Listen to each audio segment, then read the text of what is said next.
بسم اللہ الرحمن الرحیم۔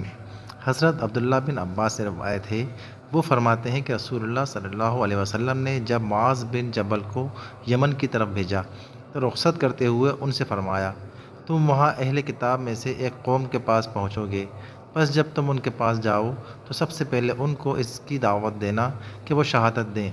یعنی دل و زبان سے قبول کریں کہ اللہ کے سوا کوئی معبود نہیں ہے اور محمد صلی اللہ علیہ وسلم اللہ کے رسول ہیں۔ بس اگر وہ تمہاری یہ بات مان لیں اور شہادت ادا کریں تو پھر تم ان کو بتلانا کہ اللہ نے دن رات میں تم پر 5 نمازیں فرض کی ہیں۔